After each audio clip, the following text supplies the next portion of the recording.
जय राधा माधव कुंज विहारी जय राधा माधव कुंज विहारी जय गोपीजन वल्लभ गिरिवरधारी जय गोपीजन वल्लभ गिरिवरधारी यशोदनन्दन व्रज जनरञ्जन यशोदनन्दन व्रज जनरञ्जन जमुनतीरा वनचारि जमुनतीरा वनचारि जय राधा माधव कुञ्ज विहारी जय राधा माधव कुंज बिहारी जय गोपीजन वल्लभ गिरिवरधारी जय गोपीजन Vallabh Girivardhari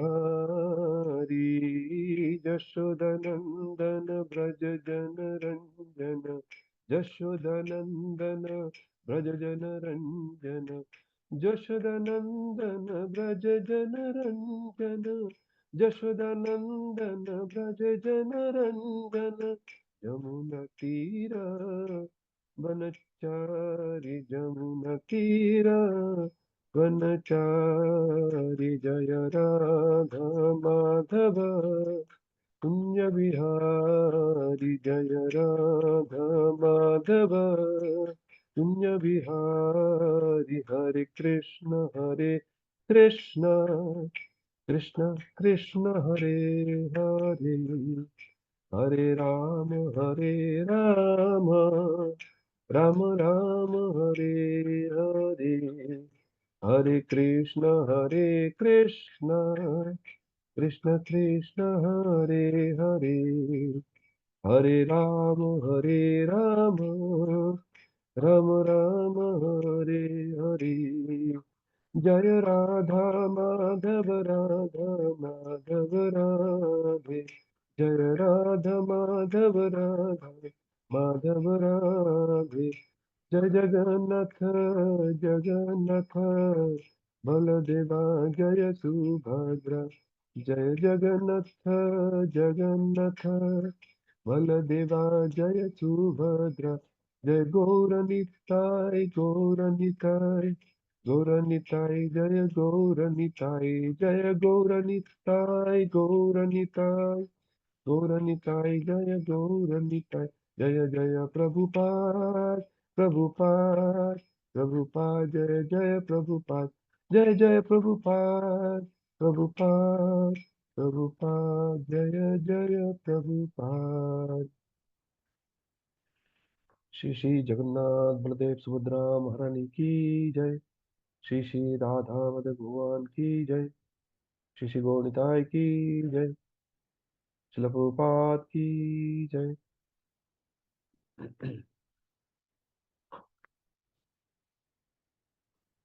Hare Krishna. So we are going to study Srimad Bhagavad Gita, and we are going to study the first verse of 10th chapter. And so far we already have completed 9th chapter. So today we are going to start 10th chapter, which is also called Vibhuti Yoga. Vibhuti Yoga. And in this chapter, as it is titled in English, the opulence of the Absolute. We will see how Lord is present in his different opulences, which are very, very specific opulences. That's why it is called Vibhuti Yoga. First, we have uh, first verse, which is spoken by Lord himself. ॐ नमः भगवते वासुदेवाय। ॐ नमः भगवते वासुदेवाय। ॐ नमः भगवते वासुदेवाय। श्रीभगवानुवाच भूय एव महाबाहो शृणु मे परमं वच यत्तेऽहं प्रीयमाणाय वक्ष्यामि हितकामय। श्रीभगवानुवाच भूय एव महाबाहो शृणु मे परमं वच यत्तेऽहं प्रीयमाणाय वक्ष्यामि हितकामय। Would you like to chant this verse, Mataji? Sure, Prabhuji. श्रीभगवान् वाच भूय एव महाबाहो शृणु मे परनं वच यत्तेऽहं प्रियमनया वक्ष्यामि हितकमया। Shri Bhagavan Vacha Bhuyya Eva Mahabaho Shunu Me Paramam Vacha Yatte Aham Priyamanaya Vakshami Hitakamaya. So the word for this verse is Shri Bhagavan Vacha.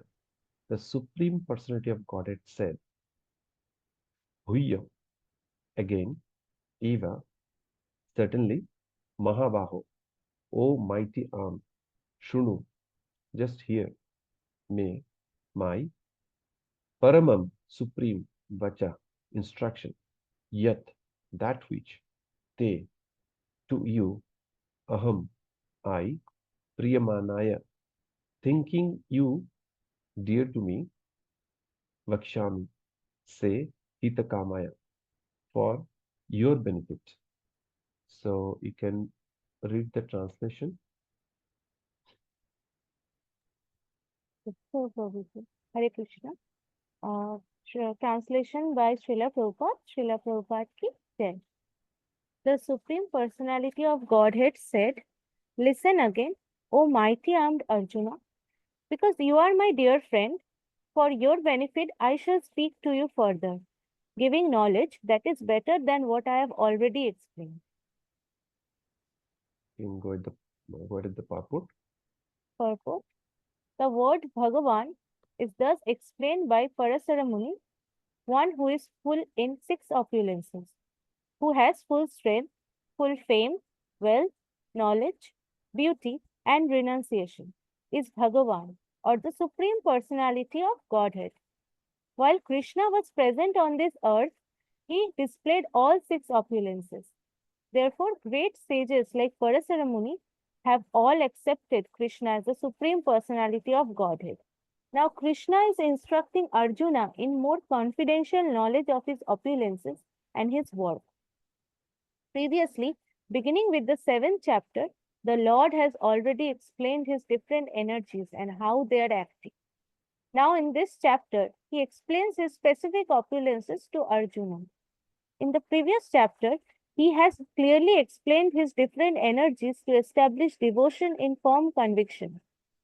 Again, in this chapter, he tells Arjuna about his manifestations and various opulences.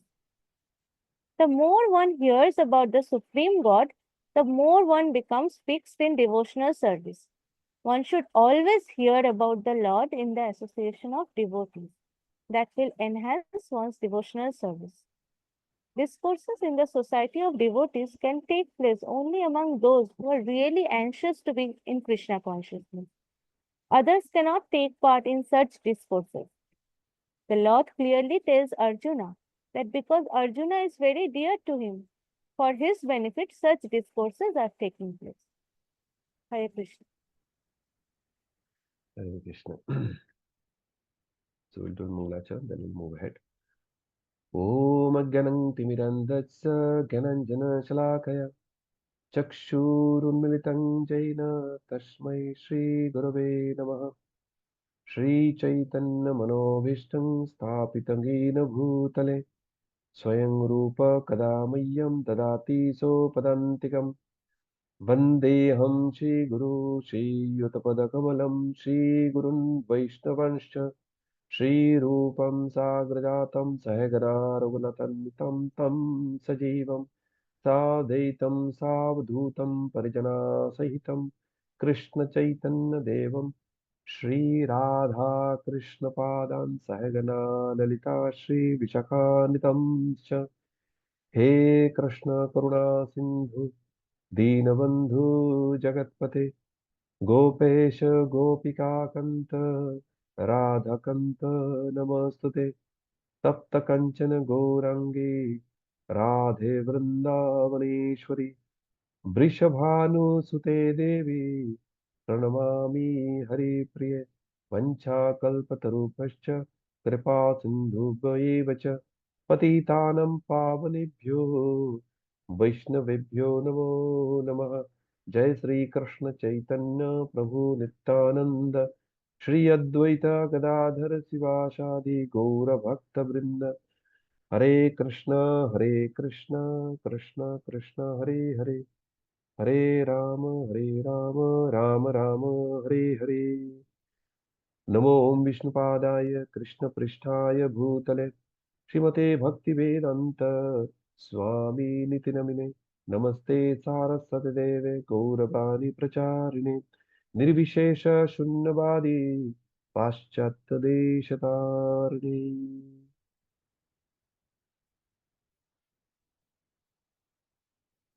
Hare Krishna. So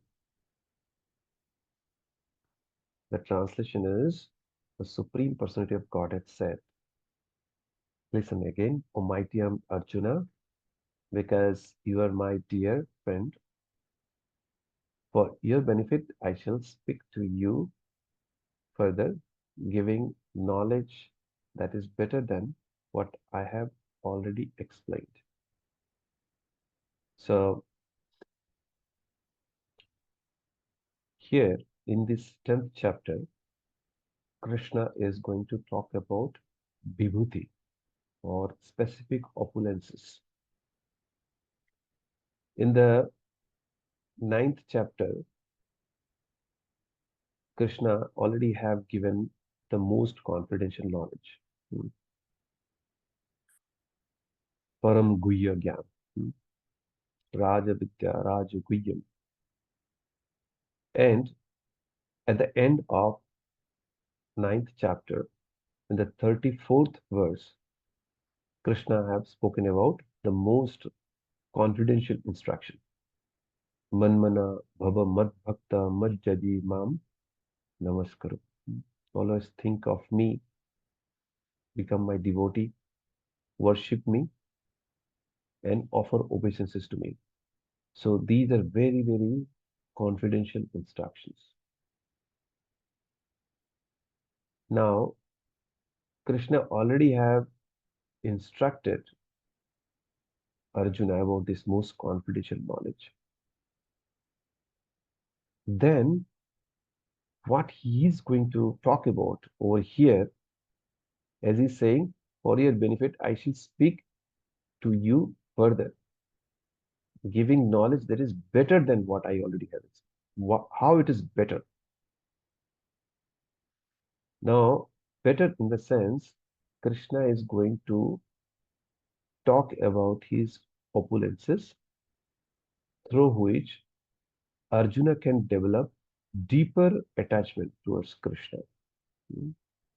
So, the bhakti which is spoken in the 9th chapter will become more intense, more condensed, deeper for Krishna.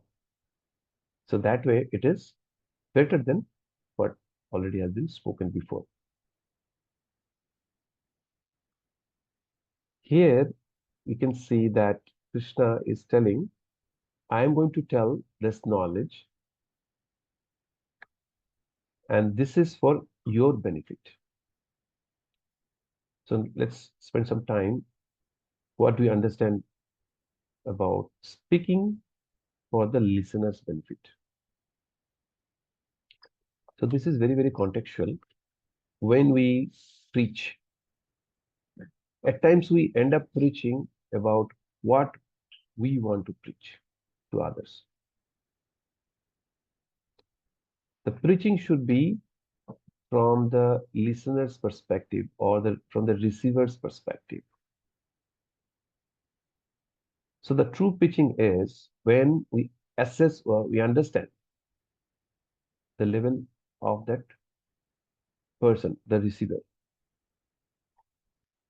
And based on that, we try to pull that person from that level, not from where we think about. I mean, obviously, we assess and we understand where the person is, and based on that, we um, preach. But it should not be like, you know, for each and everybody, it should not be like platform preaching. We also do kind of platform preaching, means we don't know when we are addressing a group of people, we and that too we don't sit next to each other face to face or so we don't know who is thinking what, or we might not have uh, asked about the expectation of each and everybody, or we may not know all the people. So in that case, at times it may happen that it's like preaching. You are preaching a common message to everybody. But when we do one-on-one preaching, when you know the person, or when we preach to a known group, when we know the individuals, and how I can speak about something which is beneficial to everybody and knowing their level. For example, we have gone to a group of devotees where everybody is new. So in that we preach in a certain way. If we find that they are very, very, you know, advanced, then the preaching will be different. If there is a mixed group, then it will be different. If we find most of the people are materialistic and we are just trying to pull them towards bhakti, then we may start from their point of view.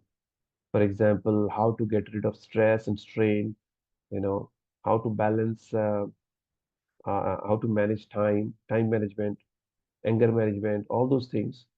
Uh, Materialistic people, those who are yet to come to devotional service, they are very much interested into those things. So they would like to know about those things.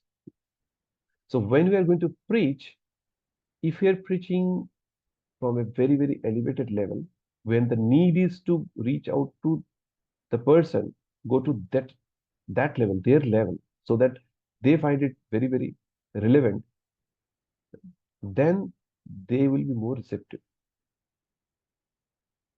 And then we can preach nicely. Uh, it will be more effective. So that's why we should preach for the benefit of the speaker. Now we should verbally as well as from our approach point of view, it should be quite evident that we are doing this for the benefit of the listener.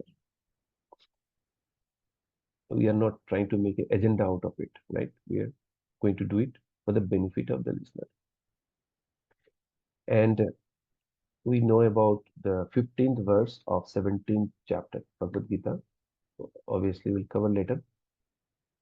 That speaks about austerity of speech. Hmm. Anudvega karam vakyam satyam priya hitam cha yat sadhaya abhyasanam sadhaya abhyasanam chaiva vanmayam tapochyate. The point is, what I want to stress over here is satam priyam hitam chaya. Hitam, for the benefit of the listener. Hitam chaya. So when we practice austerity of speech, there are many, many characteristics it should have. We should speak the truth, and it should not be agitating to the person. And importantly, it should be, uh, nice to hear. It's not like we're sugarcoating and all. But the main point I want to highlight here is it should be for the benefit of the person. If it is not going to benefit the person, then what is the use of speaking a truth also? Hmm. We say sun rises in the east. Okay, we are repeating this in front of a person who already knows about it and who is having some other problem.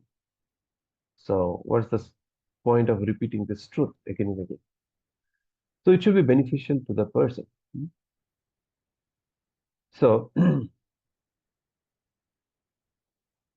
then we speak about beneficial things to a person, but we should also know what is ultimately beneficial to the person. Ultimately beneficial to the person is to talk subject matters regarding, transcendental matters, transcendental subject matter. That's most beneficial for a person. Okay, there may be some need for bridging the gap. One may not be in that level, so we may have to speak from that platform where they are. So that is fine. But eventually, we need to bring people to the transcendental platform for their real benefit. Okay, so that's what we want to discuss about for the benefit of the listener. Now, the next keyword we are going to touch upon is Bhagavan, because this verse starts with Bhagavan Uvacha. So, Parashar Muni, he, uh, Mataji, do you know who is Parashar Muni?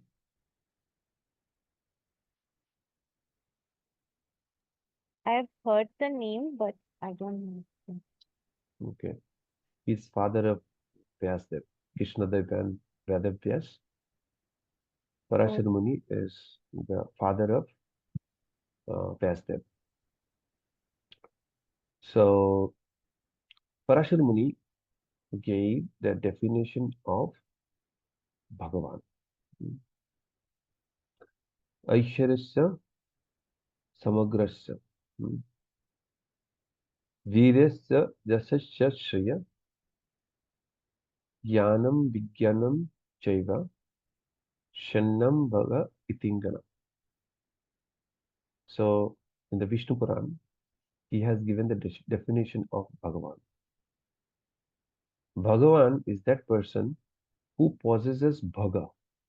Like if somebody is having fortune, we call that person Bhagyavan. Similarly, if somebody is having bhaga, that person is called Bhagavan. So Krishna is Bhagavan because he has bhaga. So what is bhaga? Bhaga is the combination of six opulences in full. When a person possesses six opulences in full, then that person is called Bhagavan. So what are those six opulences?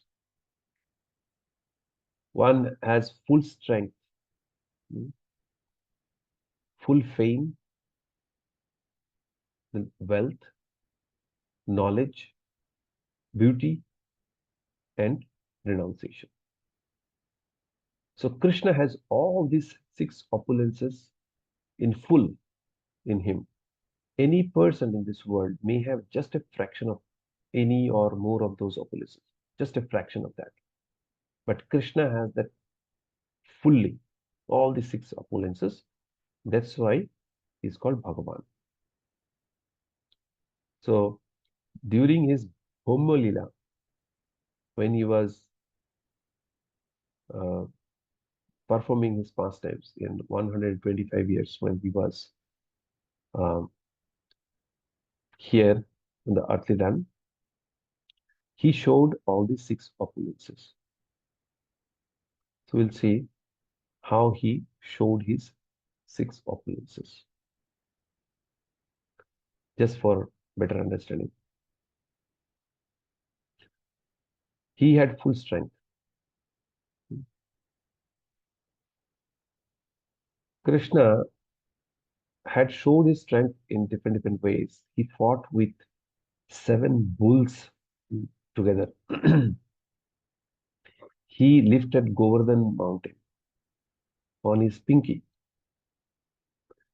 I mean, this is nothing to show about his strength. This is just some mm, examples.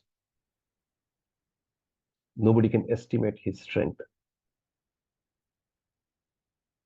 So, if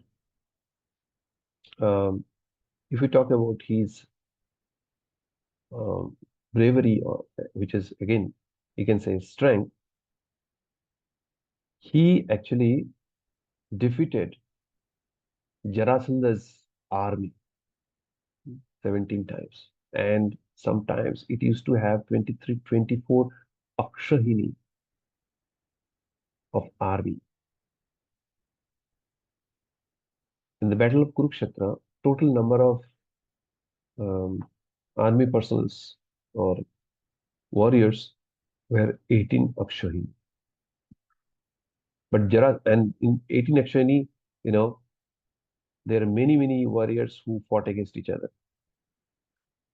But when Jarasandha used to bring his army of 23, 24 Akshayani, only Krishna and Balaram used to fight against them. And they effortlessly used to kill them. So that's just one fraction of his strength. We cannot just say, okay, Krishna has that much strength. It is just one fraction of it. You know, he's extremely powerful. We cannot conceive that, how strong he is. Then he is full of fame.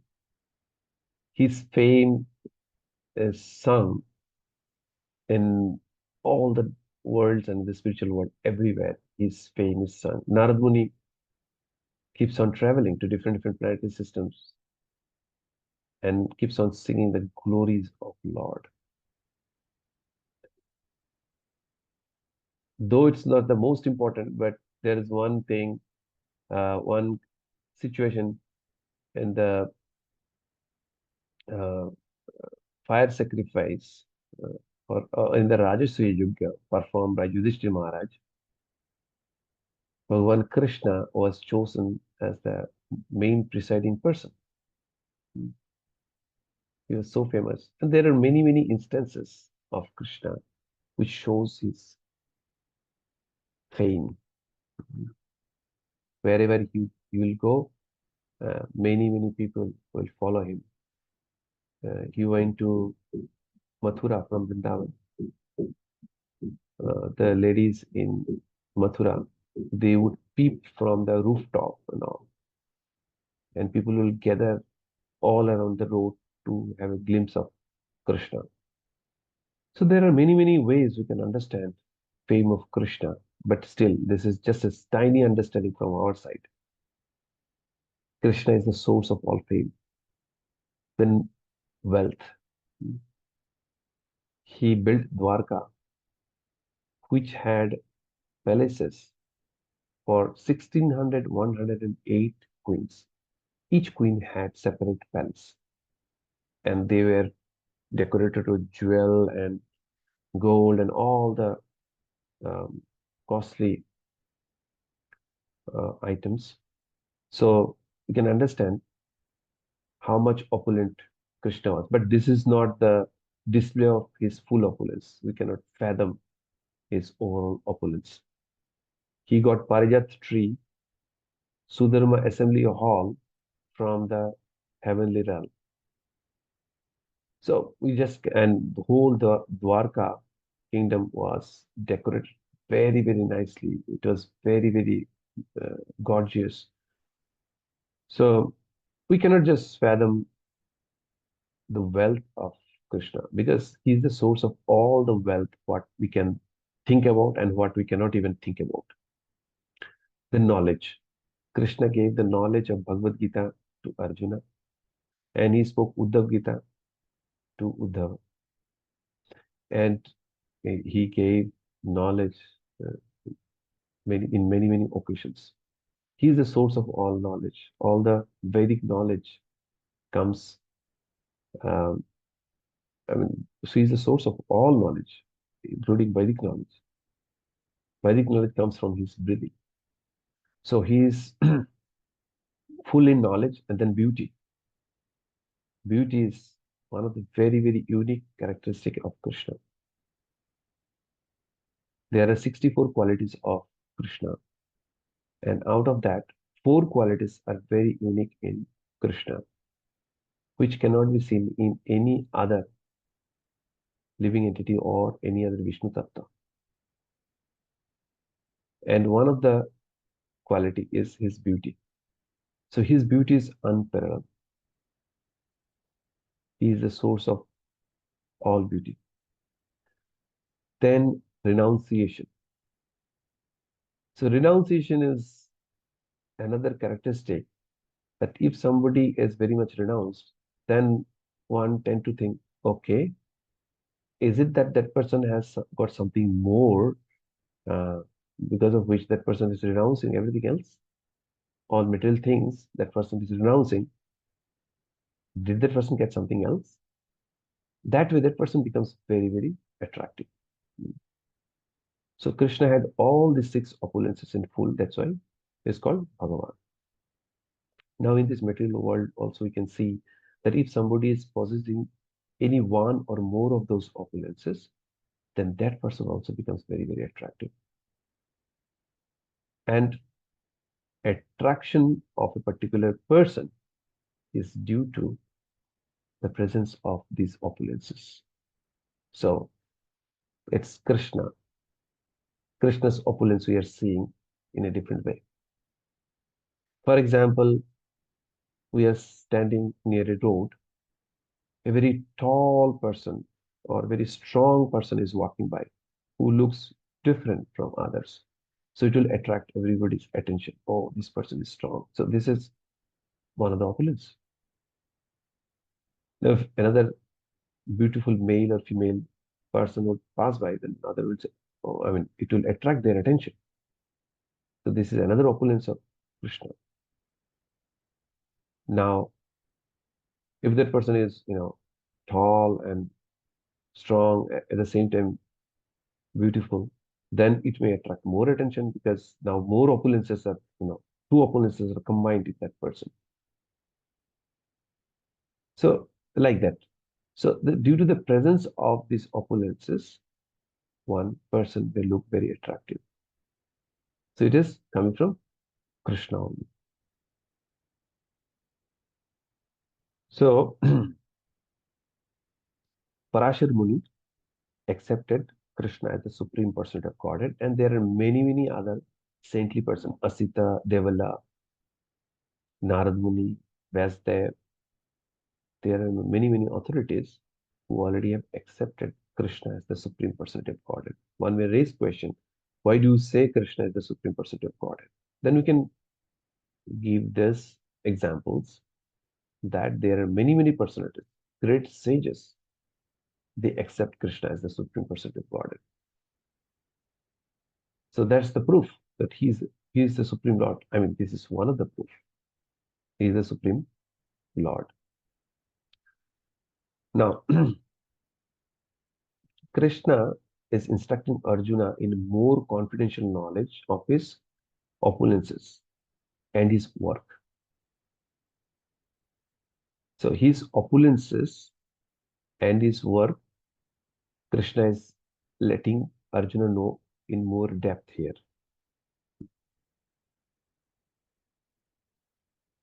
And previously, beginning with seventh chapter, the Lord has already explained his different energies and how they are acting. In the seventh chapter also, Krishna have spoken about different energies. Rasoham, Opsu, Ontaya, Tejasmi, Sashi Surya. He said, Shabdehe, Porusham, Nushu.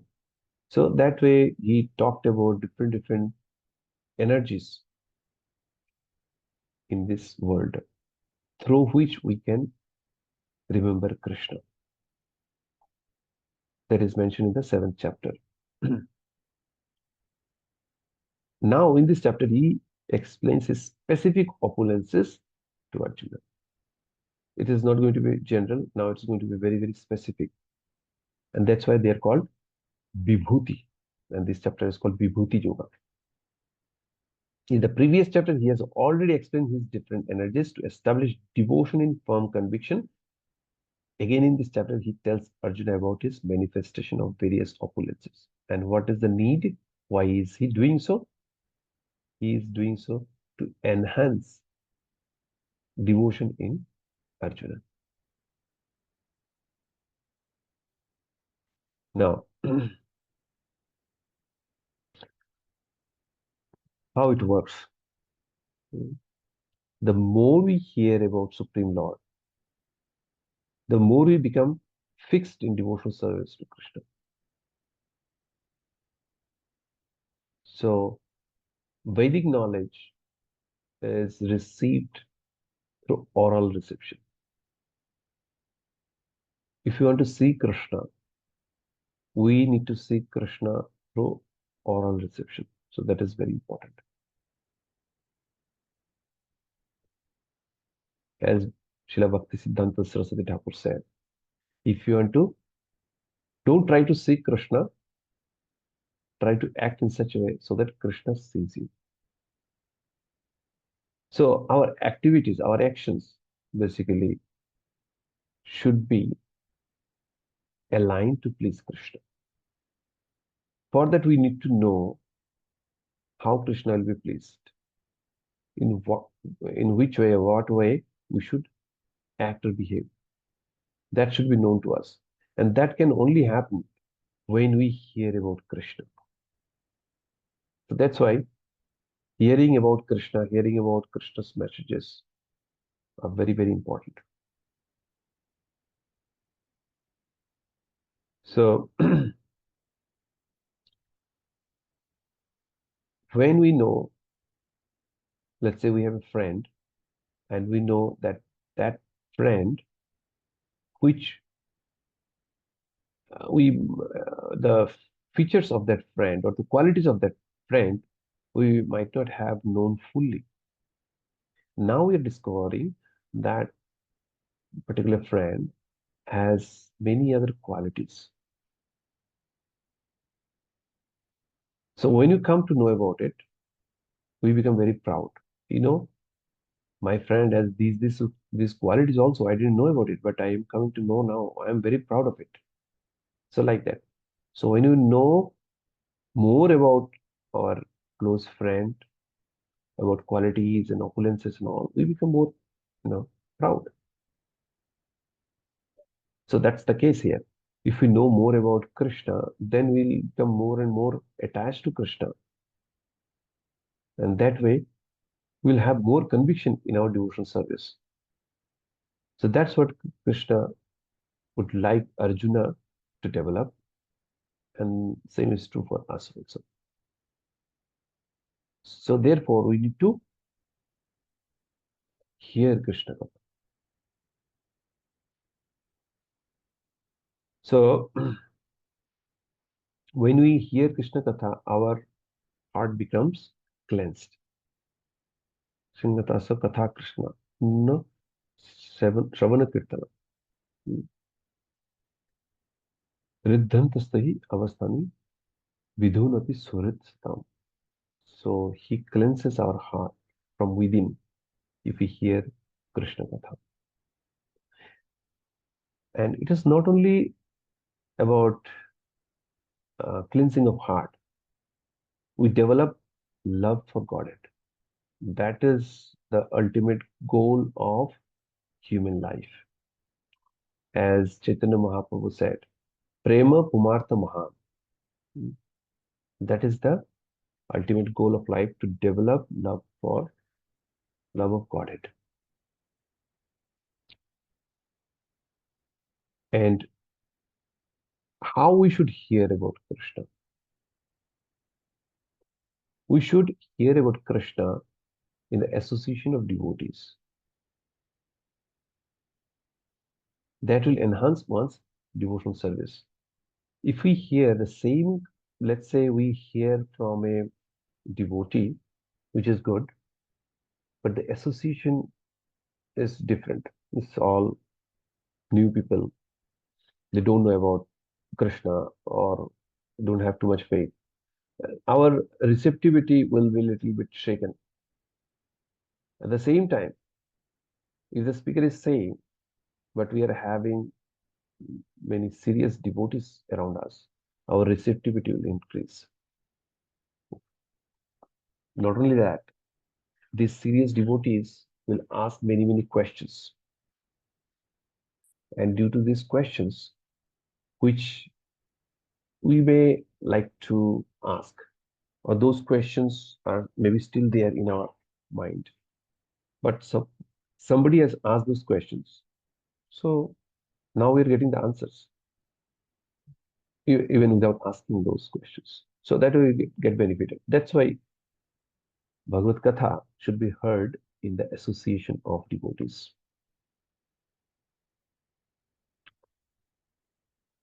Now, discourses in society of devotees can take place only among those who are really anxious to be in Krishna consciousness. So, this is a very, very important line here because this kind of discourses can take place only among those who are really anxious to be in Krishna consciousness. So, Chaitanya Mahaprabhu came to distribute Krishna consciousness within us. And he said, Jare dekho, tare kaho, Jare dekho, tare kaho Krishna Upadesh. Whomever you meet, you give Krishna consciousness. Spread the message of Krishna. And we do this based on our capacity, obviously. Chaitanya Mahaprabhu could do it to the animals also. Srila Prabhupada could do this to the hippies also. Just too difficult. And for us, whatever we find visible as per our capacity, we can do that. Accordingly, we can preach. So, what Chaitanya Mahaprabhu said is that I am here to give the message of Krishna to everybody. The only condition is they should have lolyam, they should have greed or sincerity within them. If they are sincere, then I'm here to give them Krishna consciousness. I'm going to give it very happily. Why? Because others cannot take part in such discourses. The Lord clearly tells Arjuna that because Arjuna is very dear to him, for his benefit, such discourses are taking place. So previously also, Krishna said in the fourth chapter of Bhagavad Gita, Vakta asime sakhacha eti. So I am giving this knowledge to you because you are my friend and you are a devotee of mine. So because of that, Krishna was giving the knowledge as he mentioned in Bhagavad Gita. So therefore, for us to get the knowledge nicely from Krishna, we also should be a devotee of Krishna and friend of Krishna. If you are very critical about Krishna, and if we don't understand that he is our well-wisher, best well-wisher, then we won't be able to receive message from him. We'll miss out on that. So as we were discussing about Hitakamaya in the beginning, that for the benefit of Arjuna, Krishna was speaking. Srila Prabhupada used to sign his letter saying, "Your ever well-wisher." So as Krishna is well-wisher, his pure devotees are also well-wisher of other persons. So that's the characteristic of Krishna and his pure devotees. So when we give some knowledge to somebody, we wish well for them, we want benefit of them. That's why we would like to impart this knowledge to them.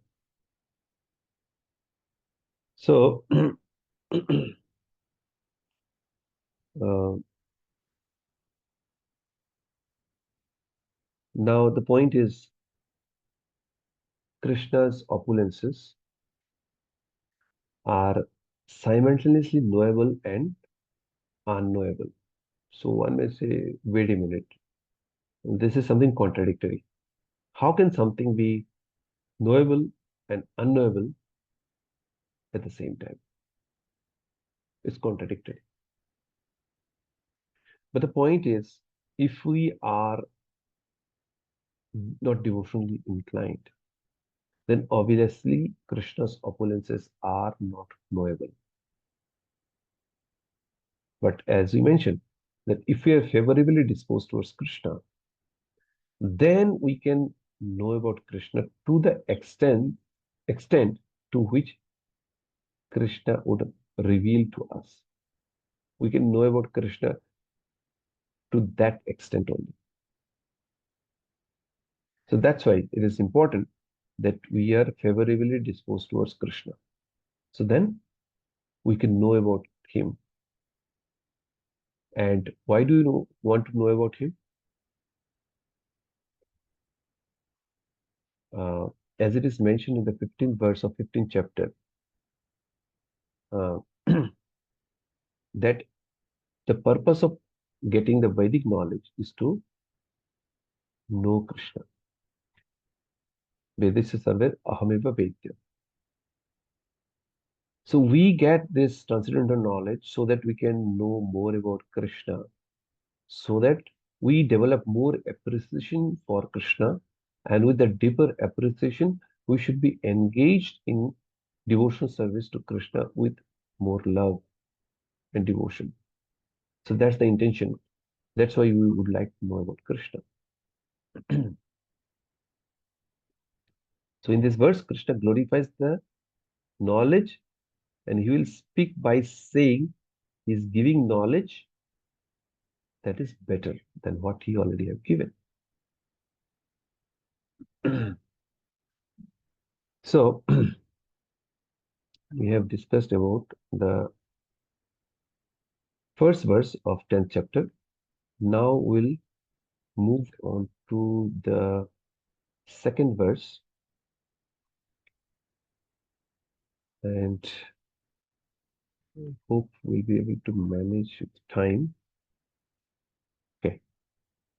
So the second verse is Name vidhu suraganai prabhavam namaharchaya aham adirhi devanam maharshinam cha sarvasha name vidhu suraganai prabhavam namaharchaya aham adirhi devanam maharshinam cha sarvasa. Would you like to chant this verse, Mataji? Sure, sir. नामे विदुसुरगणा प्रभवं न महर्षया अहमदिर्हि देवानं महर्षिणं च सर्वशा नामे विदुसुरगणा प्रभवं न महर्षया अहमदिर्हि देवानं महर्षिणं च सर्वशा. Translation. Translation by Srila Prabhupada. Srila Prabhupada ki jai. Jai. Neither the hosts of demigods nor the great sages know my origin or opulency.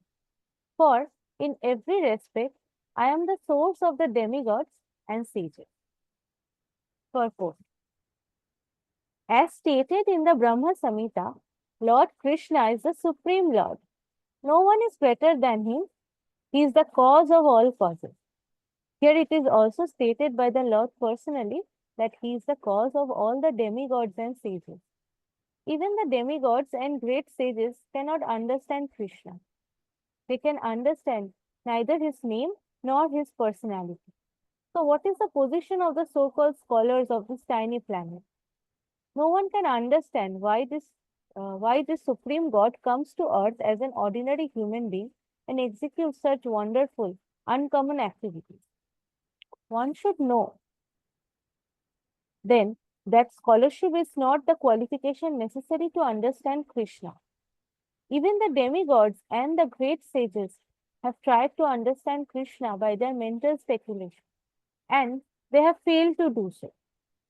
In the Srimad Bhagavatam, also it is clearly said that even the great demigods are not able to understand the Supreme Personality of Godhead. They can speculate to the limits of their imperfect senses and can reach the opposite conclusion of impersonalism, of something not manifested by the three qualities of material nature. Or they can imagine something by mental speculation, but it is not possible to understand Krishna by such foolish speculation. Here, the Lord indirectly says that if anyone wants to know the absolute truth, here I am present as the Supreme Personality of Godhead. I am the Supreme. One should know this. Although one cannot understand the inconceivable Lord who is personally present, he nonetheless exists. We can actually understand Krishna, who is eternal, full of bliss and knowledge, simply by studying his words in the Bhagavad Gita and Srimad Bhagavatam. The conception of God as some ruling power or as the impersonal Brahman can be reached by persons who are in inferior energy of the Lord. But the personality of Godhead cannot be conceived unless one is in transcendental position. Because most men cannot understand Krishna in his actual situation, out of his causeless mercy, he descends to show favor to such speculation. Yet, despite the Supreme Lord's uncommon activities, these speculators, due to contamination in the material energy, still think that the impersonal Brahman is the Supreme. Only the devotees who are fully surrendered unto the Supreme Lord can understand, by the grace of the Supreme Personality, that He is Krishna. The devotees of the Lord do not bother about the impersonal Brahman conception of Lord. Their faith and devotion is bring them to surrender immediately unto the Supreme Lord. And out of the causeless mercy of Krishna, they can understand Krishna. No one else can understand him. So even great sages agree, what is Atma? What is the Supreme? It is He whom we have to worship. Hare Krishna. Thank you. Thank you, Madhavi. So here it is mentioned neither the hosts of demigods nor the great sages know my origin or opulences. So one may question, the demigods in the heavenly realm, they are busy in sense gratification. So if that is the case, then how come they may know Krishna fully? So it's logical, they may not know Krishna fully. Uh, we understand that. That is possible. But then what about the sages? Then why sages are not able to know Krishna, his opulence, his origin fully? Why? The point is, Krishna is the origin of the sages and demigods, everybody else. In Shrimad, in Brahma Samhita, it is mentioned, Panthas Koti Satavatsara Sampraganya Vayu Rathapi Manas Muni Pumbavan Yapi Yat Prabhuda Simni Avichinta Tatte Govindamadi Purusham Tamaham Bhajami. So the great sages, Muni Pungava, great sages, they can travel at the speed of wind or mind. They try to capture Lord by going at that speed, but they cannot. And it's not for a small duration. Koti Vatsara Sampradaya, Koti years, crores of years, they try. They cannot do it. Why? It's Krishna. The way Krishna wants to reveal himself, he can easily can reveal, and to that extent what he wants. A person, if that person is going to, let's say, Goloka after death, then Krishna can ensure very, very quickly that person is going to Goloka. It's not like that person will have to travel now for long. Obviously, it's a very, very long distance from Earth to Goloka. But by Krishna's mercy, it can happen very quickly. Hmm. Krishna comes from far off in a fraction of a second because it's possible if he wishes. So similarly, a living entity also can go to Goloka in a fraction of a second if Krishna wishes that. So in seventh chapter, we have seen that Krishna is the source of everything. And also in the 10th chapter, in Chatushloki, we'll hear further that Aham Sarvasya Prabhavo Matta Sarvam Pravartate. He is the source of everything. And he is source of all living entities, including demigods and sages.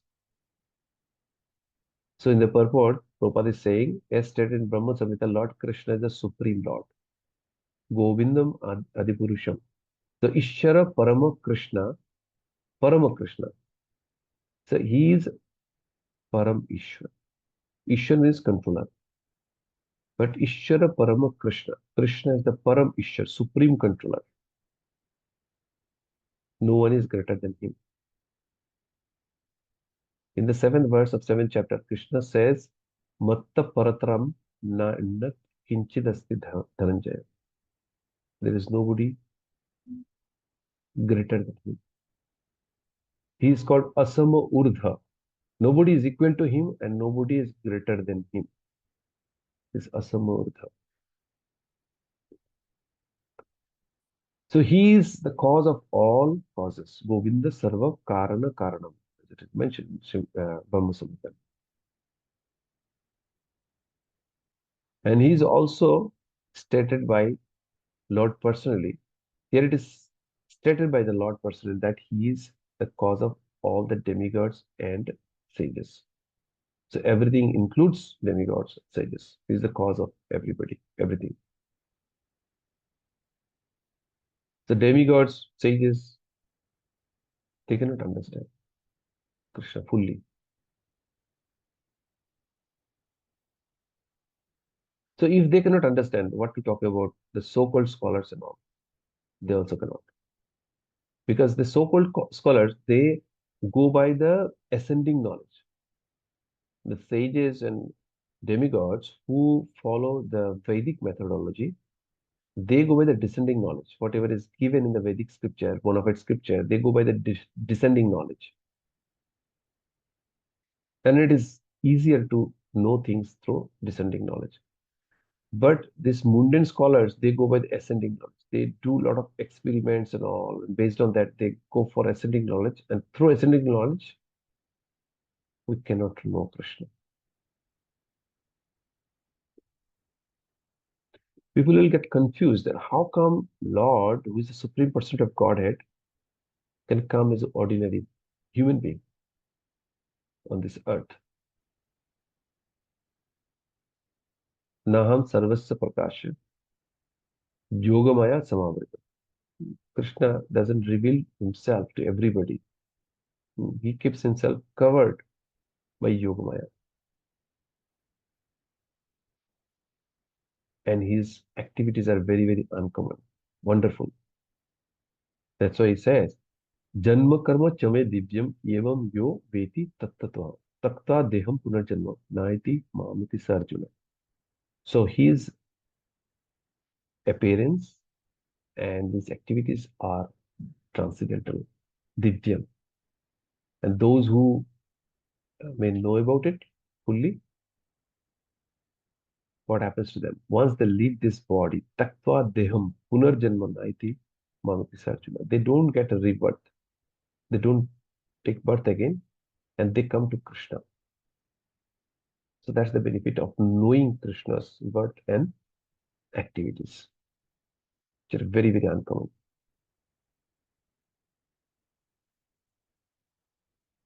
So to know Krishna, we should get mercy of Krishna.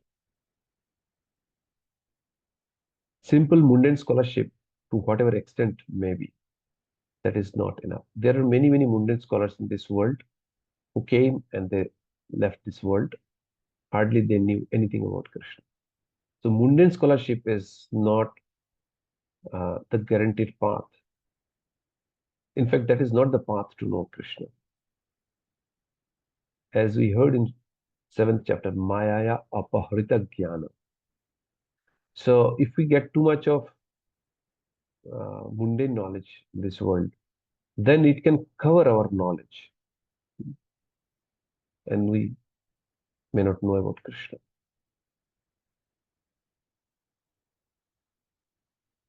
Uh, so even the demigods and great sages have tried to understand Krishna by their mental speculation. So speculation is not the skill required to know Krishna. Jnana karmadi anabhritam. The definition of bhakti, it is mentioned jnana karmadi anabhritam means we should get rid of speculation and fruitive tendencies. Then only we can know Krishna. So speculation is not the right way. For example, if you speculate without reading scripture, then what people think, oh God, He is the source of everybody, or He is the controller of everybody, then He must be looking very, very old. That means God should have beard, which are totally, grayed out like that. So people will have that kind of concept. They will never understand that Krishna is always 16 years old and is very, very beautiful. He has budding youth. Nobody will understand. So that's the case. If one is supreme personality of Godhead, how come he cannot control his youth? How cannot he maintain his youth eternally? He's the supreme Lord. He doesn't have to die. He can maintain his youth eternally. So many people who don't know about Lord, they may draw picture of God with gray beard and all those things, just to portray that God is very old, like that. So in the Srimad Bhagavatam, also it is clearly said that even the great demigods are not able to understand Supreme Personality of God. Muyyanti yat surya. So the demigods come under illusion. They cannot understand Krishna. We have seen Brahma Vimohan Lila. Uh, Brahmaji wanted to test the power of Krishna. So he stole the coward boys and calves and kept them in the cave of the mountain.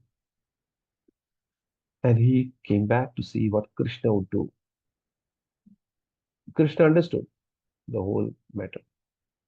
But he was, as usual, by his mystic power, he produced that many number of calves and coward boys, as many were stolen by Brahmaji. And they were exactly the same in looks. The calves were same, the coward boys are same. Nobody can figure out any difference uh, in the two different forms. And Krishna continued to do that for complete 1 year. Nobody could say anything, nobody could understand it. So that's the way Lord works. And Brahmaji couldn't understand. So he got bewildered. Same happened for Indra. As the Indra Yajna was stopped by Krishna, he wanted to flood Vrindavan by torrential rain and thunderstorm and wind and all. But Krishna effortlessly protected the Vrajavasis by lifting Govardhan mountain.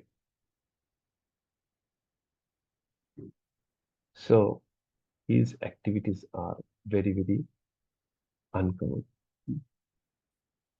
And even Indra could not understand him. Varuna's servant uh, tied Nanda Maharaj, father of Krishna, and took to the abode of Varuna. And Krishna reached there to free his father. And Varuna had to apologize to Krishna for the mischief of his servant. So the great demigods cannot understand, cannot fathom the opulence of Krishna.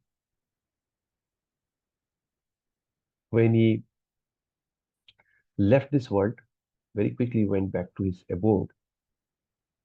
Very, very fortunate souls, very few and fortunate souls could see the trajectory through which he went back to Godhead, to his own abode. Very few people, very fortunate souls could see. Most of the people could not see how he went back. So, speculation is not the way, it's the mercy of Krishna. We cannot access Krishna through speculative means.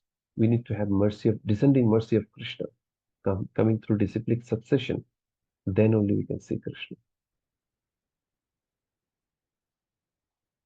So here the Lord indirectly says that if anyone wants to know the absolute truth, here I am present as the supreme personality of Godhead.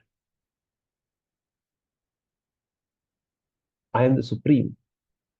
One should know this. So we should know the supremacy of Krishna. There should not be any ambiguity on this. As Chaitanya Charitamrita says, Ekala Ishwar Krishna are Save Vritta. Krishna is the only Lord. Others are his servants. All the demigods, all other living entities are his servants.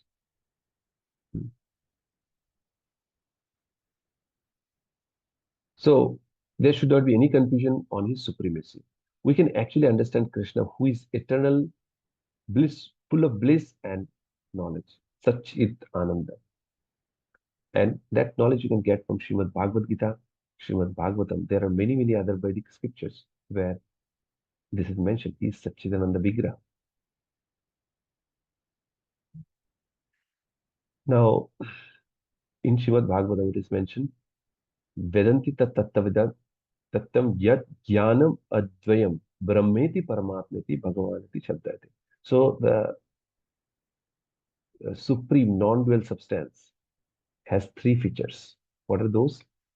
Brahman, Paramatma, and Bhagavan. These three features. And those who are at the less matured level, they think the supreme is Brahman. Those who are more matured, they understand Paramatma is the supreme. And those who are very, very mature, they consider Bhagavan feature as the supreme. So that way it differs based on the understanding of the receiver. Devotee is considered the Bhagavan feature of Lord, which is very, very personal, which is Satchidananda. But those who are impersonalists, they consider the Brahman feature as the supreme. And the yogis, they consider the Paramatma feature, that is the supreme.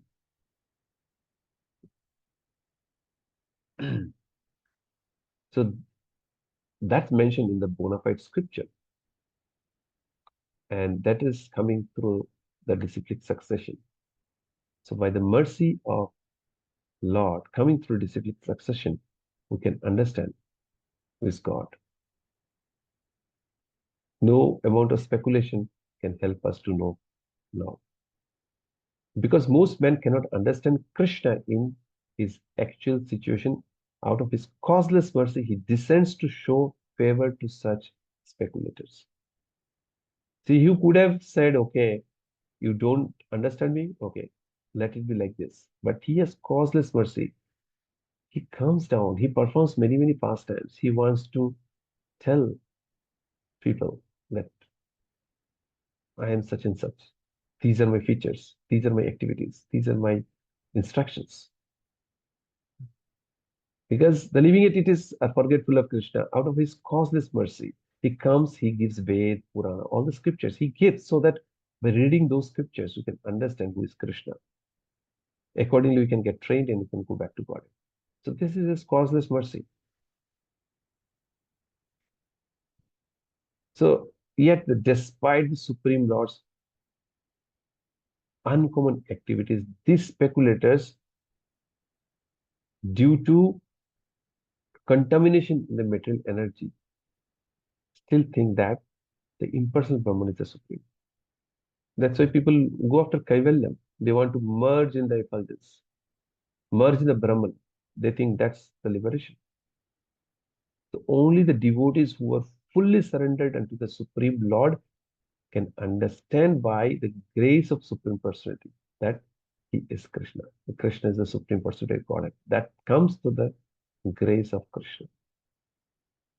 And as Krishna said to Arjuna, Bhakta asime sakha chayati. You are my devotee, you are my friend. That's why I'm going to tell you. So because of disposition of the devotee towards Krishna, which is very, very favorable, Krishna reveals himself to the devotees. And it is mentioned in the 55th verse of 18th chapter, where Krishna says that Bhaktyamam Avijanati. One can know Krishna through the process of devotional service only. Otherwise, we cannot know Krishna. So, the devotees of the Lord do not bother about the impersonal Brahman conception of Lord. Their faith and devotion bring them to surrender immediately unto the Supreme Lord. And out of the causeless mercy of Krishna, they can understand Krishna. Because without his mercy, we cannot know him. And no one else can understand him. We can put all our might. It is not going to work without devotional service.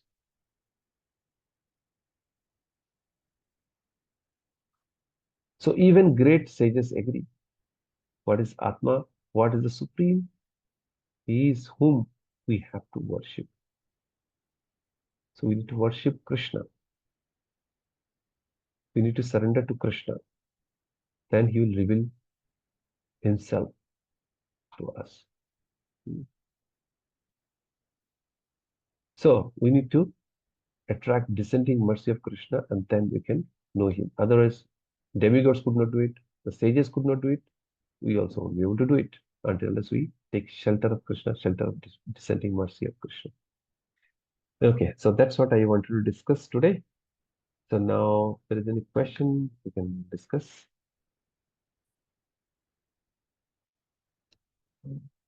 Any question, Mataji? Hare Krishna, Prabhuji. Yes, I have a few questions. I'm asking them. Okay. Yeah, go ahead. In 10.1, you said about Akshayani. What is the meaning of Akshayani? Like you were saying, What warriors. word you said? Akshayani, like you were saying about warriors. So, Akshayani. Okay. Akshayani is a specific number to give indication of the size of the army. It has certain numbers like something like 2100, um, uh, 21,000 chariots or something, then like that 41,000 something cavalry, uh, like that 63,000, 64,000, 63,000 elephants, something like that. Overall, the total number comes out to be around close to 2,15,000 or something like that. And then obviously the chariots will have the chariot drivers and all, shepherds. So that way it's like maybe definitely something more than 2 lakhs uh, warriors. So I'm giving a rough estimate. So that is one Akshohini. The exact numbers are given out there. I can find it for you. But it is like multiplication of around 21,200 or something like that. And so overall, it comes to be around 2 lakh 15,000 or so, something like that. So that it's one Akshayani. So if it is 24 Akshayani, so you can understand 24 into that, like that. So Krishna destroyed all these Akshayanis, so he's very powerful. So that you wanted to say, right? When you said about Akshayanis. Yeah, he's obviously powerful. He doesn't have to do anything. He would say, okay, all these armies, whoever are present here, all should have immediate heart attack. That's it. He doesn't have to, touch his bow and arrow or Sudarshan Chakra. Just by saying this, he can do. So whatever we see, actually, he does some activities and all. That is fine. Just to give some pleasure to the devotees and all. But his actual power is unfathomable. Hmm. Even he uses Sudarshan Chakra, which cuts everybody's head. Still, it is like he's putting some effort. He won't have to put that effort also. Just by his wishing, everything can happen. He can wish, come, let there be a earthquake, there will be a crack on the ground. All the soldiers let them go inside. That's it. He doesn't have to do anything. So, like that is is the source of all power. We cannot just say he's extremely powerful. Rather, we can say he is the source of all power, that which we can fathom or imagine, and that which is beyond our imagination, like that. Okay, understood. And then you said about Parijat tree. So, what is Parijat? You were saying something that Yeah. you said. Parijat tree, excuse me,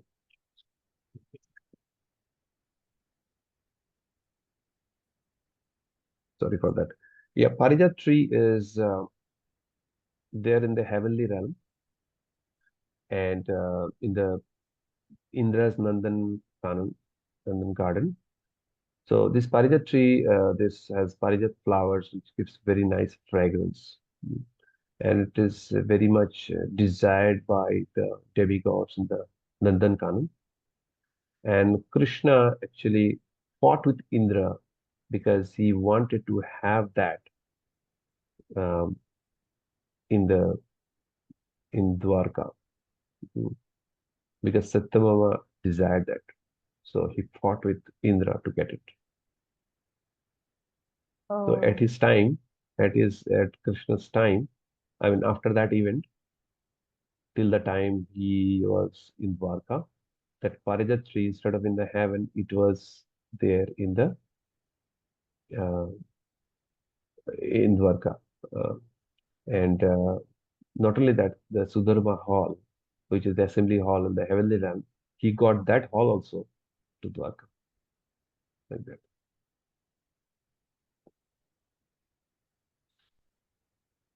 okay, okay, okay. Understood.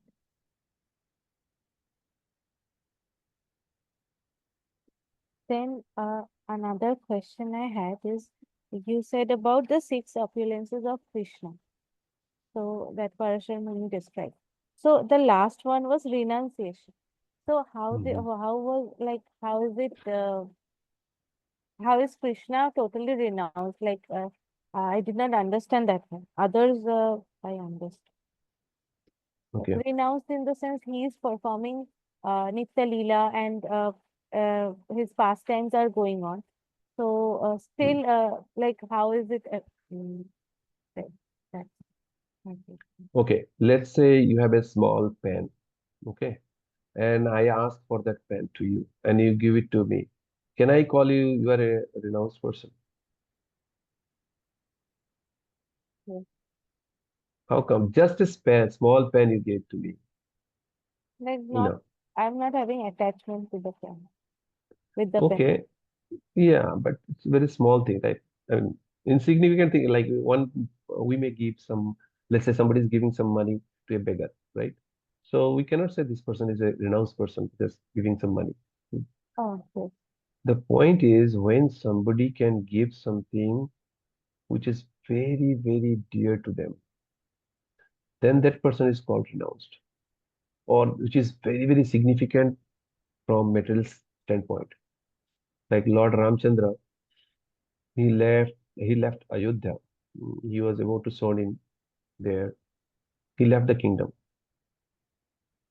So it is a example of renunciation. Krishna, he had these gopis who were very, very dear to him. In that group, Radharani was there, Srimati Radharani was there. But he left everybody from Vrindavan and he went to Mathura. So it's extreme renunciation. And he left them for a long period of time. He didn't come back. Mm. And mm, there's a Mahapurush verse we discussed maybe sometime back. Um, in that verse, all these three incarnations are mentioned. It is also mentioned about Lord Chaitanya. Hmm. He left his grihastha life and took sannyas, and he left his wife Vishnu Priya and all the comforts of life, and he went for renunciation. So the Lord shows his renunciation in different incarnations. He is the source of all renunciation. It's not easy to renounce things the way Krishna renounces. It's extremely difficult. Chaitanya Mahaprabhu's sannyas life was extremely difficult. Lord Ramchandra had matted hair. He was about to be coronated as a king, but he had matted hair. He used some sap uh, uh, from the trees to make his hair matted. And then extreme renunciation on different ways. He used to lie down on the ground and all those things. And Lord Krishna also, he renounced all the dearmost gopis and other Brajavasis for a prolonged period of time, with whom he used to do pastimes every day, every moment. He left them for a prolonged period of time. So it's extreme renunciation. So like that. Does that answer your question, Mataji? Yes, Prabhupada. I remember. Thank you. Any other question? Uh, from uh, from 10.1, I don't have any more question. From 10.2, Prabhuji, you said about ascending versus descending knowledge. I did not understand that point. Okay. So the knowledge which we see in this material world, it is called ascending knowledge. Hmm. And the knowledge which we get from disciplic succession, from scriptures, that is called descending knowledge. Aroho and avaroho. Aroho means ascending knowledge, avaroho means descending knowledge. So, you know that when we want to know about some truth which is beyond our knowledge, like we want to know, is there any solar system outside of our universe, or we want to know the, you know, start of this universe, how it started, and all those things.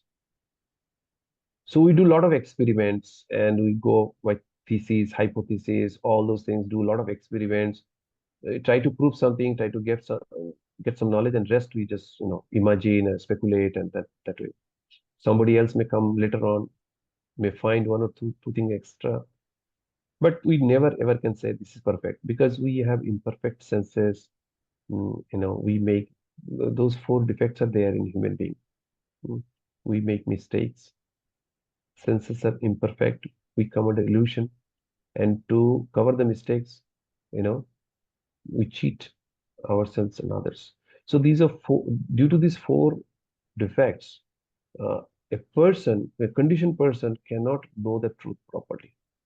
If a person is free from these conditions, then one can know about Krishna to the extent Krishna reveals to that person. So that is another case. But the simple truth also we cannot understand properly if we are conditioned with these four defects.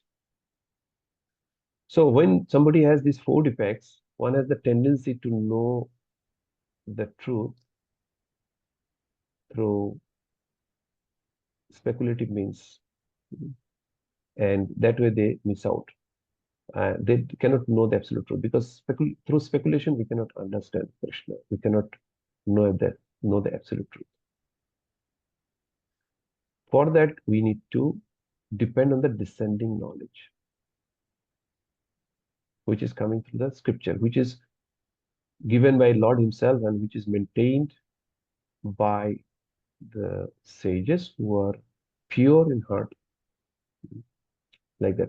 An example I can give, what Prabhupada also gives, like a child wants to know uh, his father, who is his father. So the child will ask the mother, and mother will take, okay, such and such person is your father.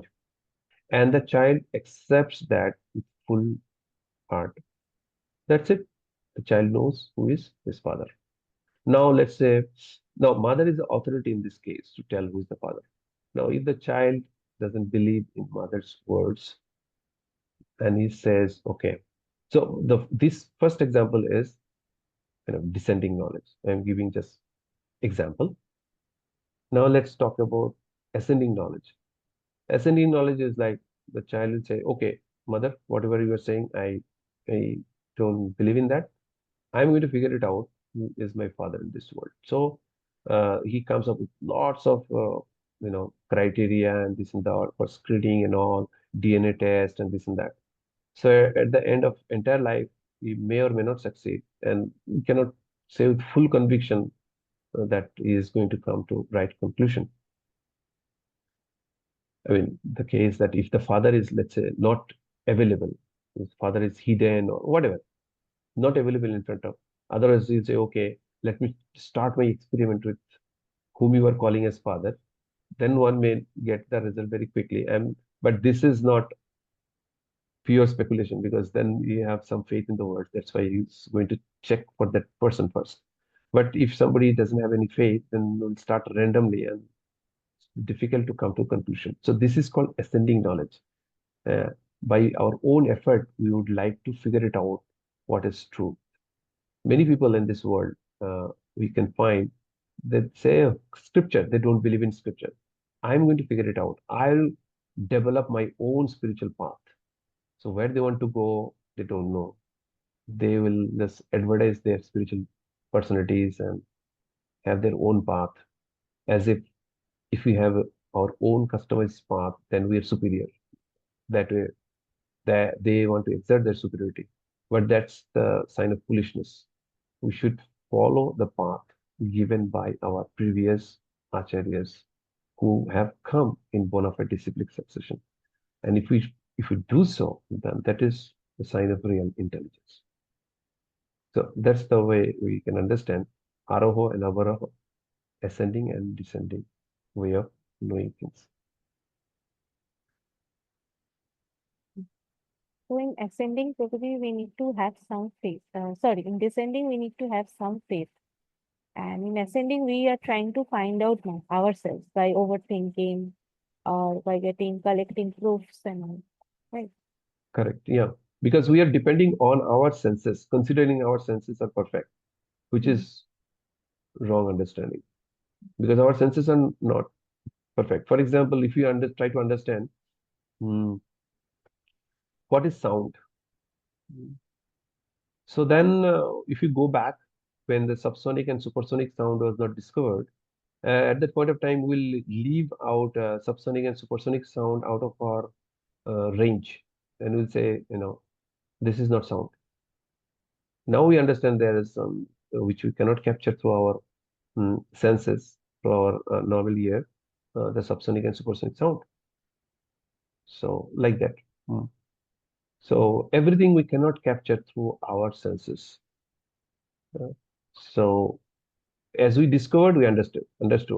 But then there are other things which requires further discovery to understand. So we never know till what time we need to discover, and most likely obviously it is mentioned in the scripture that Krishna can be known through bhakti only, and he will be revealed to somebody to the extent he wants. So these are words of Krishna. So obviously, if we put all our might, we will not succeed otherwise.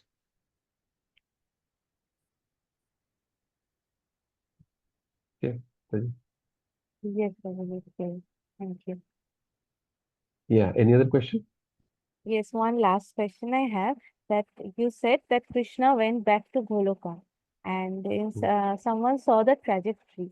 I did not understand. Like, could you please tell about that? Like how they understood like, that incident? Yeah. Obviously, when Krishna already have performed his pastimes for 125 years, Mm. Brahma ji also have requested him that you can go back to your abode. All your mission was complete. So there are a lot of happenings in between, but I'm saying finally, when Krishna left, I mean, Krishna doesn't do thing in the way, the standard way, like the way he stands threefold bending form. So his activities are also very tricky, right? So he gives material to everybody to discuss something, and he can make things possible in different ways. Like he went to Vrindavan at the end, he delivered all the Brajavasis, and his Vrindavan Krishna form was unmanifested. Hmm. What was manifested is the Vasudev Krishna who came to uh, Dwarka. And from there, he left his body, his spiritual form, very quickly went back to Godhead, and he left a material body for cremation and all those things. So that the non-devotees also have some subject matter to discuss. Oh, Krishna had material body. You see, he is also like us. So he can do so many different things. Everybody will have something to discuss. And when he left this, I mean, actually Krishna's body and Krishna's soul are not different, but he can manifest things in a different way. But when he went back to Godhead, it went very quickly and like very flash. Obviously, those who are very fortunate, they could see how he moved. Most of the people could not understand how he left his body and how quickly he went. I've heard that he was hit by hunter's arrow, like it was curse. So, so that time you mean when he was hit, that time people saw how he went from his body to Goloka back, right? So few fortunate people saw it.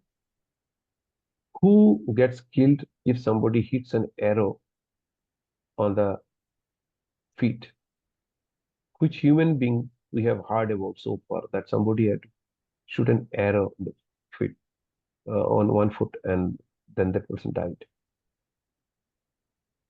It is not mentioned that the arrow had some poison or something like that. Anyway, but normal human beings, they won't die due to that. And forget about Krishna, he will never die. Yeah. But he can manifest some pastime of leaving the body. And also, he didn't leave the body immediately, right? Whatever he had to do, he did.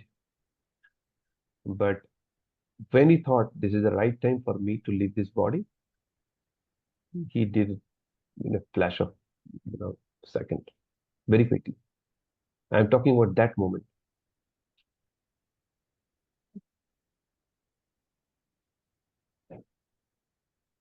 And this Jara hunter was also delivered. He went back to God in his self-same body. So that's another thing, another part of it. That's Krishna's mercy. So that's the way it's inconceivable.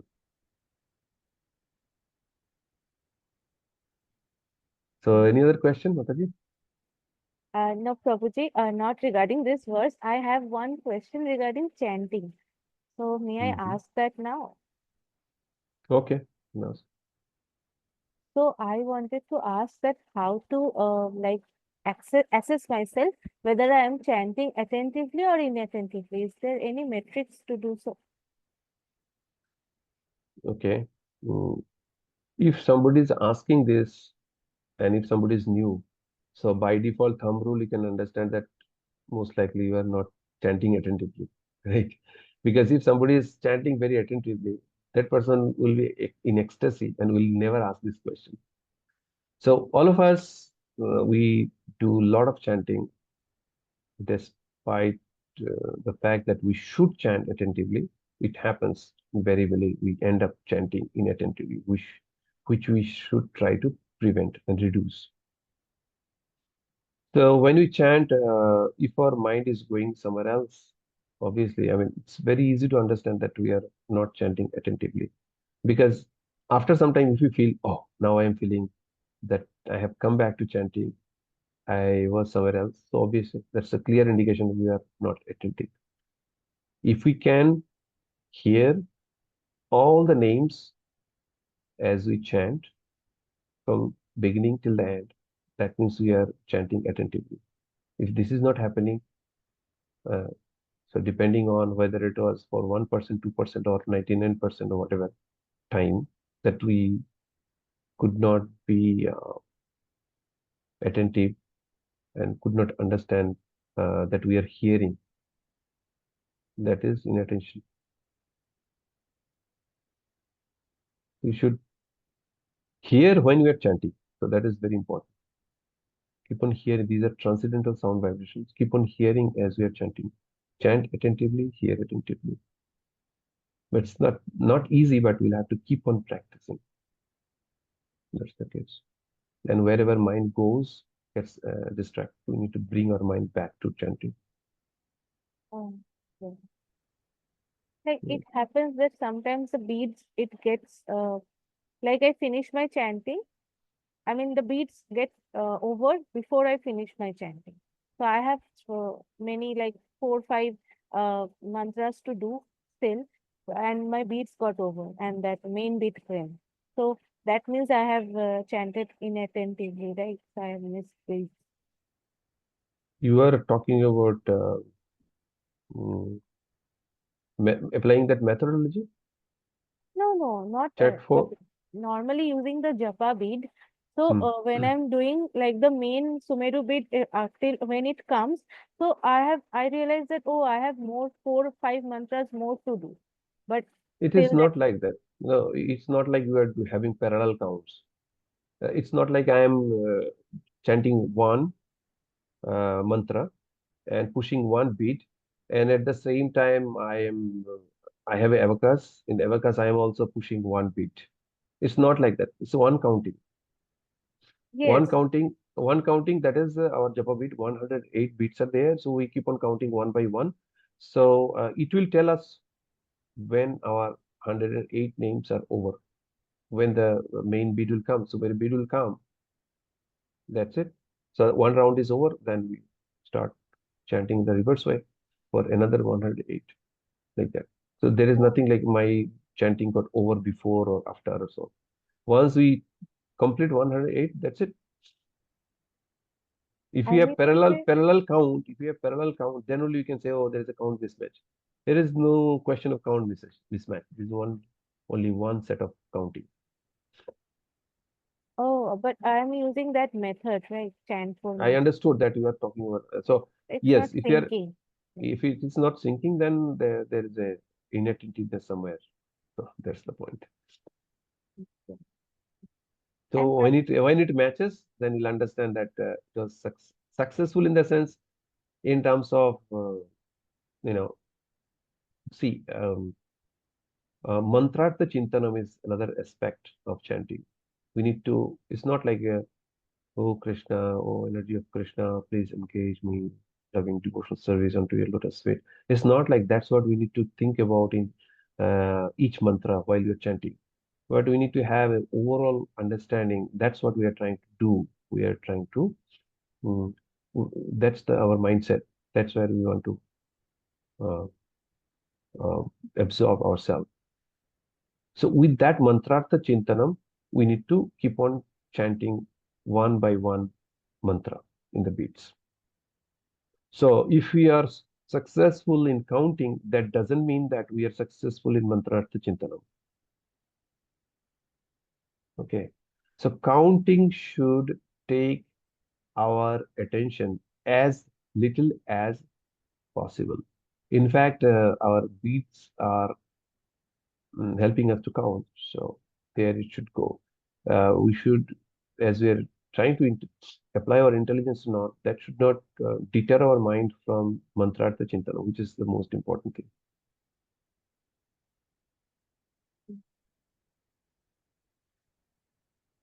My issue is that, Prabhuji, that when I'm chanting, it's not like mind is going to some other way and thinking many other things, and then I realize after a long time and come back. It is not happening, but it's like I am chanting, and it's like I cannot hear, like some mind is becoming blank. Like I am I'm going on, the mantra is going, but I am not able to focus. But I am not thinking other things also. So that is the situation. Yeah. So going blank, it may be that you are taking a short nap, maybe in between. Just kidding. That when you are awake, you are very attentive and taking short nap in between. I'm just kidding. The thing is, the point is simple. It's diagnosis is not very difficult. Actual implementation is difficult. Whether we are attentive or not, we can easily figure it out because we'll have to drag our mind back to chanting. If that is happening, then that means we have been inattentive for that duration. We don't know. Maybe mind was away from 1 minute or 2 minutes or 5 minutes, whatever, but it was away. So that is the sign of inattentiveness because we need to bring our mind back to chanting. The mind going blank is something, again, another form of inattentiveness, but that is something different. The cause may be different. One may be feeling sleepy, didn't sleep the previous night, or one may be having some allergic attack because of that, like going blank, like that. Eyes are open but feeling sleepy. A lot of things. It's like our physical matters and all. But the point is, anyway, this is not pure chanting. Pure chanting we aspire for. I mean, different people may have different kinds of challenge, but we need to know how to get through those challenges. We need to seek guidance, specific things, and all like that. It's like some rounds I am chanting attentively. Like I can say honestly that from starting till end, my mind did not wander even once. But some other rounds, like most of the rounds, mind is inattentive only. Few rounds and on like by the mercy of Krishna, sometimes it happens that I am chanting attentively. So when I can say only that I am chanting purely, like pure chanting, when all the rounds and all the mantras I have heard and mind did not wander even once. That is the like quality of pure chanting, right? Pure chanting, I mean, let me understand. Let me realize what is pure chanting. Then I'll tell you. Uh, but what the minimum expectation is that we should hear what we are chanting. That is the currently. I mean, purity we cannot say because see, if you have one mantra chanted totally purely, then you are delivered. That's the power of mantra, right? One time you need to chant totally purely, will be delivered because we cannot perform any sinful activity in one or many millions of lifetimes that cannot be washed away just by chanting one time Hare Krishna Mahamantra. So if we are still struggling with sinful reactions, that means we haven't done chanting purely, even a single round or single mantra. But yes, attentive chanting, you can say, I was attentive throughout the uh, beat, throughout the round. That is fine. That is good also. This is expected at this point of time that every mantra we chant it attentively. If we can do so, that is very good at this point of time. But if we are not able to do, we should try to improve, try to practice more and more so that we can hear all the mantras. And then if we, I mean, there's a big ask. If we can do so, then going to the next level and all, it's not a big thing. This is the toughest thing, to attentively hear each mantra.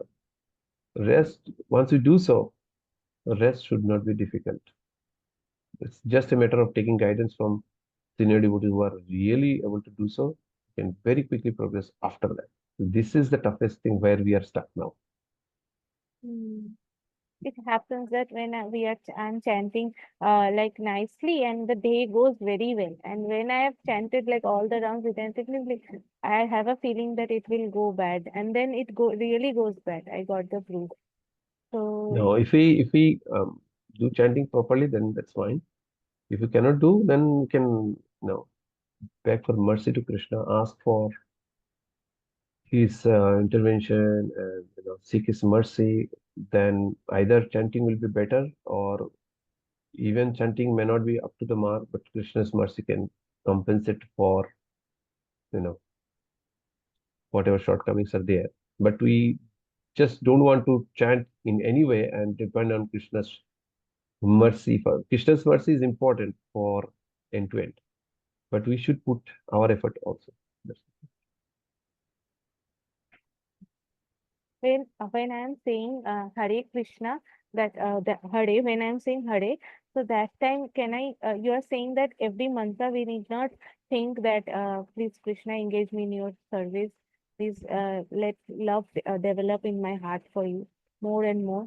So that kind of bhav, if I want to like, it helps me when I'm chanting every mantra, and if I just while saying Hare, that time only I sing just for a fraction of second, it helps me to like get that bhav, stay in that bhav. So can I do The that? primary, the primary focus should be to hear all the transcendental sound vibration, all the names of the mantra. We should attentively hear. So, without disturbing this process, however we want to remember, we can do. But we should, obviously, if we elaborately remember the whole thing, then it will disturb our chanting, because our mind is not so powerful. It cannot do too many things together. Two things together, it may not be able to do. In most of the cases, it cannot. So that's why we don't want to exert more pressure on the mind. So we need to have overall understanding what we are praying to Krishna. So that is mantrartha chintanam,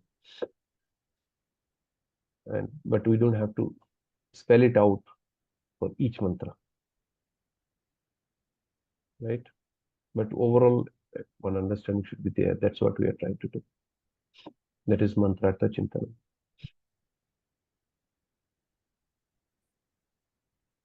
Okay. Anything else? Thank you very much. I have many questions regarding chanting. So, I Many? I had many questions regarding chanting. So you have answered all, and now having clarity. Thank Yeah. you. Thank you. This is the starting thing, and this is also as a long thing for devotees. Like, we can hear from devotees and answer questions and all, but actually doing attentive chanting and hearing, this is always a challenge. And we need to bear with that, and in due course of time, and we need to keep on trying. In due course of time, as Krishna shows his mercy, it will happen.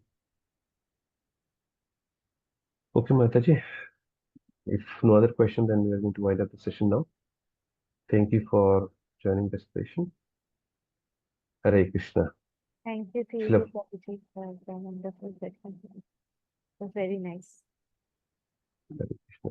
Srila Prabhupada Hare ki Krishna. jai. Srimad Bhagavad Gita ki jai. Jai. Hare Krishna. Hare Krishna.